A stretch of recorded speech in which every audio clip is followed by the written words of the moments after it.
Hi friends, welcome to my channel. ఈరోజు video చాలా ఇంట్రెస్టింగ్గా ఉందండి. వీడియోని ఎక్కడ స్కిప్ చేయకుండా ఎండ్ వరకు చూసేయండి. అమర్ని రాథోడ్ ఇలా అంటుంటాడు, సార్ ఒక్కసారి మీరు ఆలోచించండి, మేడం వల్ల తల్లిదండ్రుల గురించి బాగి కూర్చి పిల్లలకి పెద్దవాళ్ళకి చెప్పేస్తే బెటర్ అని నాకు అనిపిస్తుంది అని అంటుండగా, చెప్పి ఏం ప్రయోజనం రాథోడ్, ఇక ఒక్క నిమిషం సంతోషపడ్డ తర్వాత మిస్సమ్మ తన అక్కని కోల్పోయిందని అందరూ తనని బాధగా చూస్తూ ఉంటారు. ఇక రేపటి నుంచి మిస్సమ్మ ముఖాన్ని వాళ్ళందరూ ఫేస్ చేయగలరా?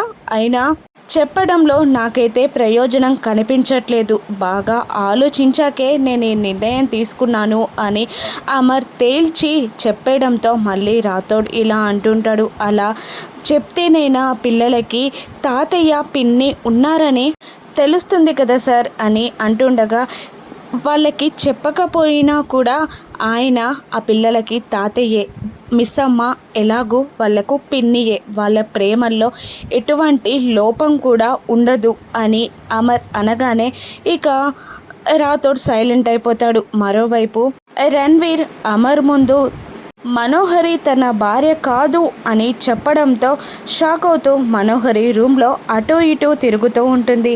ఇంతకీ రణ్వీర్ ఎందుకు నిజం చెప్పనట్టు, ఎందుకు అమర్ దగ్గర నిజం దాచినట్టు? ఫోన్ చేసి అడుగుదామా?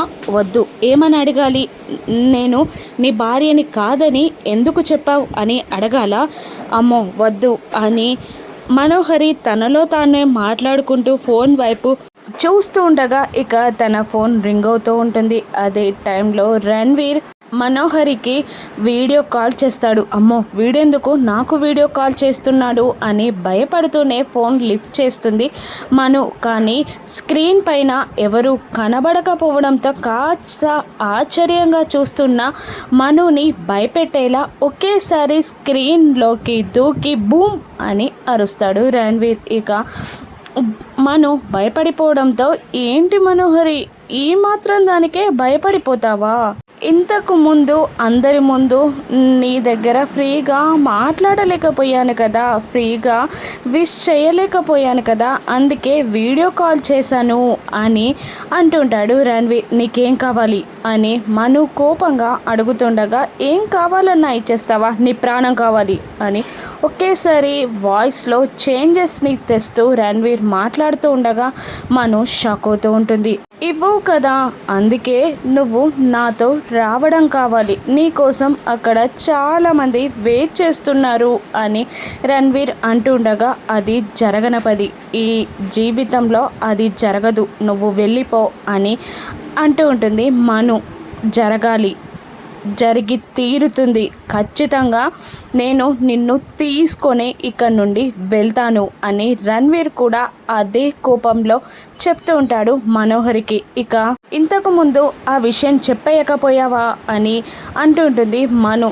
ఎందుకు చెప్తాను, చెప్పను, ఇక బ్రతుకు మీద ఆశ లేకుండా చేస్తాను. ఇప్పుడు నిన్ను అక్కడికి తీసుకెళ్ళినా కూడా మళ్ళీ నువ్వు ఇక్కడ నాకు ఇల్లు ఉంది అన్న ధైర్యంతో అక్కడి నుండి పారిపోయి వచ్చేస్తావు. అలా కాకుండా నీలో ఉన్న ధైర్యాన్ని చంపాలి, నీ అనుకున్న మనుషులని చంపాలి, ఆ తర్వాత నువ్వే నన్ను బ్రతిమిలాడుకునేలా చేస్తాను, నన్ను తీసుకువెళ్ళిపో రణ్వీర్ అని నువ్వు నన్ను బ్రతిమిలాడుకునేలా చేసి నిన్నిక్కడ నుండి తీసుకువెళ్ళిపోతాను డియర్ అంటూ సిగ్గుపడుతూ చెప్తుంటాడు రణ్వీర్. ఇక ఆ మాటలకి కాస్త కంగు తింటుంది మను.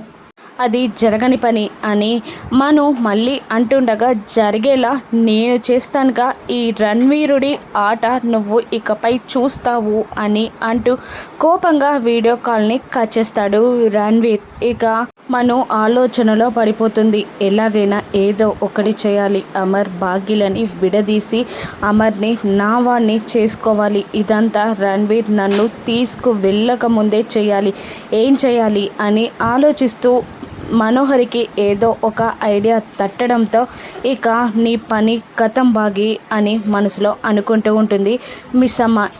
గుచ్చి మను ఇక తెల్లవారగానే మంగళగౌరి వ్రతానికి బాగి అన్నీ సిద్ధం చేసుకొని అమ్మవారిని చక్కగా రెడీ చేసి డెకరేషన్ అంతా పూర్తి చేస్తుంది. అప్పుడే నిర్మలమ్మ గారు కూడా అక్కడికి వచ్చి అబ్బా చాలా బాగా డెకరేట్ చేసావమ్మా అని అంటూ ఉంటుంది. నిర్మలమ్మ గారు డెకరేషన్ దీపారాధన కూడా పూర్తయింది అత్తయ్య, ప్రసాదం తీసుకొస్తాను అని అంటూ బాగి తను రెడీ చేసిన ప్రసాదాన్ని కూడా తీసుకొచ్చి అక్కడ పెడుతుంది. అలా వాళ్ళు మాట్లాడుకుంటూ ఉండగా పిల్లలందరూ పైనుండి కిందికి దిగి వచ్చి టిఫిన్ కోసం అక్కడున్న బౌల్స్లో చూస్తూ ఉండగా అవన్నీ ఎంటీగా కనబడతాయి. ఇక ఏంటి మిస్ అమ్మ టిఫిన్ చేయడం మర్చిపోయావా అని అడుగుతూ ఉండగా ఇక నిర్మలమ్మ గారు ఈరోజు పూజ పెట్టుకున్నాం నాన్న, అందుకని పూజ అయ్యే వరకు కూడా ఎవరు ఏమీ తినకూడదు అని అనగానే మిస్సమ్మ ఇలా అంటూ ఉంటుంది. పూజ అయ్యే వరకు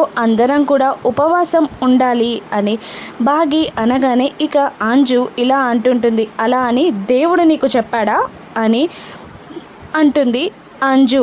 ఇక కాస్త మూతి తిప్పుతుంది బాగి. ఇక మళ్ళీ ఏ వ్రతం నానమ్మ అని ఆనంద్ అడగగానే మంగళగౌరి వ్రతం అని చెప్పేస్తుంది నిర్మలమ్మ గారు. ఇక మంగళగౌరి వ్రతం అని చెప్పగానే పిల్లలందరూ డల్ అయిపోతారు. అమ్మ పోయినసారి మా అందరి హెల్ప్తో చక్కగా వ్రతం చేసింది కదా అని అంటూ జ్ఞాపకాలలోకి వెళ్ళిపోతారు. ఆ రోజు మంగళగౌరి వ్రతం. ఇక అంజు అమ్ము ఒకరికొకరు బనానా తినిపించుకుంటూ అక్కడ పూజకి కావలసిన సామాగ్రిని రెడీ చేస్తూ ఉంటారు. ఇక ఆనంద్ ఆకాష్ యాపిల్ తింటూ ఉంటారు. ఇక అక్కడికి ఆరు వచ్చి భోజనం చేయకుండా కాసేపు కూడా ఉండలేరు కదా, పూజ చేయాలి కదా అని అంటూ ఉండగా అంజు ఇలా అంటూ ఉంటుంది. మా నాన్నగారు ఖాళీ కడుపుతో ఏది చెయ్యొద్దన్నారు, అందుకే ఇలా ఫ్రూట్స్ తింటున్నాం అని అంజు అంటుండగా అసలు మిమ్మల్ని కాదు అనాల్సింది ఆయన్ని అనాలి అని ఆరు అంటూ ఉండగా ఇక మళ్ళీ పిల్లలందరూ గట్టిగా నవ్వేస్తారు. ఇక వచ్చేసరి కనుక నాతో మీరు ఆయన ఉపవాసం చెయ్యకపోతే చెప్తాను మీ సంగతి అని ఆరు అంటుండగా పిల్లలందరూ ఆరు చుట్టూ చేరి నవ్వేగానే పిల్లల్ని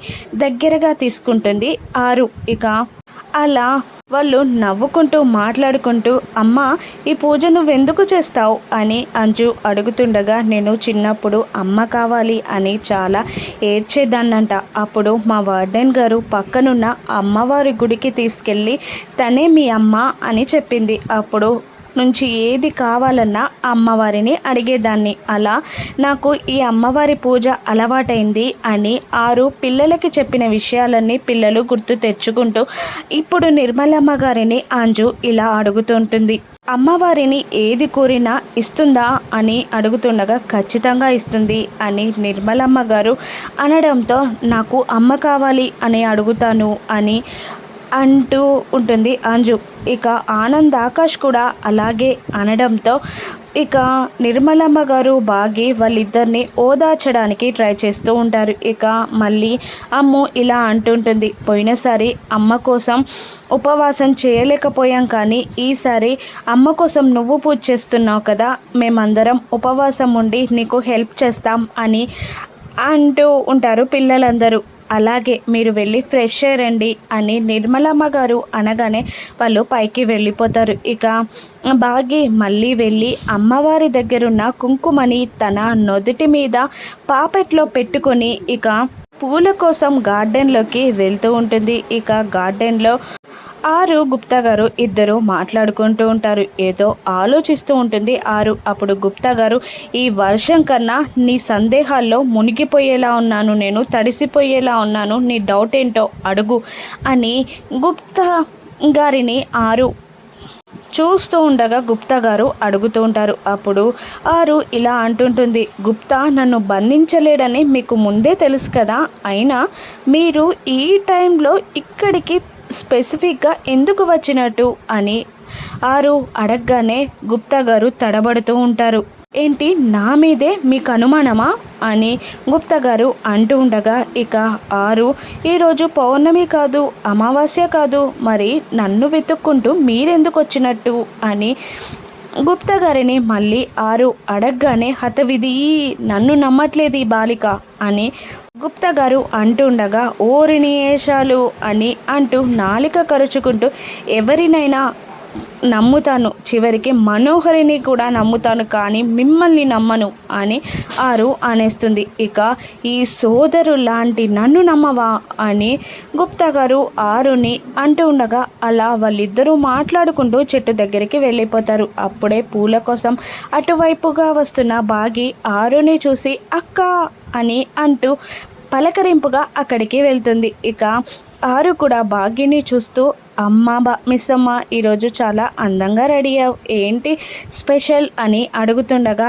ఈరోజు పూజ పెట్టుకున్నామక్క ఇంట్లో అని బాగా చెప్పేస్తుంది. ఏం పూజ అని ఆరు అడగగానే మంగళగౌరి పూజక్క అని బాగా చెప్తూ ఉండగా ఆరు ఒక్క నిమిషం సైలెంట్ అయిపోయి అయ్యో ఈరోజు మంగళగౌరి పూజ, అసలు ఈ సంవత్సరం అమ్మవారి పూజే పెట్టుకోలేదు కదా అని మనసులో ఉన్న మాటని పైకి అనేస్తుంది ఆరు.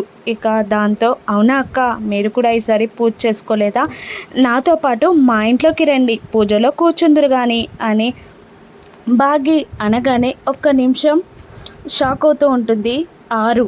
ఇక బాగి ఆరు చేయిని పట్టుకోబోతుండగా తన చేతుల్ని వెనక్కి పెట్టేసుకుంటుంది ఆరు. ఎందుకులే, మీ ఇల్లు నా ఇల్లు కాదు కదా అని ఆరు అంటుండగా అదేంటక్క మీ ఇల్లు నా ఇల్లు అని, అమ్మవారి పూజ కోసమే కదా అమ్మవారే మిమ్మల్ని ఈరోజు మా ఇంట్లో పూజకి కూర్చునేలా చేశారేమో అనుకొని రెండక్క అని అంటూ ఉంటుంది బాగి. అప్పుడు ఆరు మాత్రం వద్దులే అమ్మా, అయినా పూజ కదా, శారీ బాగాలేదు, శారీ మార్చుకొని మళ్ళీ 10 మినిట్స్లో వచ్చేస్తాను అని ఆరు వెళ్ళబోతూ ఉండగా ఇక బాగి ఆరు చేయిని పట్టుకొని ఆపిస్తుంది. ఆరు తన చేయిని పట్టుకున్న బాగిని చూసి షాక్ అవుతూ ఉంటుంది. ఏంటిది అని గుప్తా గారితో కళ్ళతోనే అడుగుతున్న గుప్తా గారు కూడా షాక్ అవుతూ ఉంటారు బాగి ఆరు చేయి పట్టుకోవడం చూసి. ఆరు కంగారుగా బాగి వైపు తిరగగానే బాగి ఆరు చేయిని వదిలేస్తుంది. ఇక బాగి అమ్మవారి కుంకుమ బొట్టు పెట్టుకోవడంతో తన చేతికున్న కుంకుమ బొట్టు ఆరు చేయికి అంటుతుంది. అమ్మవారి కుంకుమ బొట్టు వల్లే ఆరుని బాగి తాకగలిగింది. ఇక రెండక్క అని అంటూ మళ్ళీ ఆరు చేయిని బాగి పట్టుకొని ఇంట్లోకి లాక్కెళ్తూ ఉంటుంది. ఆరు మాత్రం ఆశ్చర్యంగా బాగిని చూస్తూనే ఉంటుంది. ఇక గుమ్మం దగ్గరికి రాగానే బాగి ఇలా అంటూ ఉంటుంది, మీరు ఇంట్లోకి వెళ్ళండి అక్క, నేను మిగతా 4 ముత్తైదువులను కూడా తీసుకొని వస్తాను అని అంటూ బాగి వెళ్ళగానే ఆరు ఆశ్చర్యంగా బాగిని గుప్తా గారిని చూస్తూ ఉండిపోతుంది. ఇక మను బాగిని ఏం చేయనుంది. ఇక ఆరు ఈరోజు మంగళగౌరి వ్రతంలో పూజలో కూర్చోనుందా, రాను ఎపిసోడ్స్లో చూద్దాం. Thank you for watching.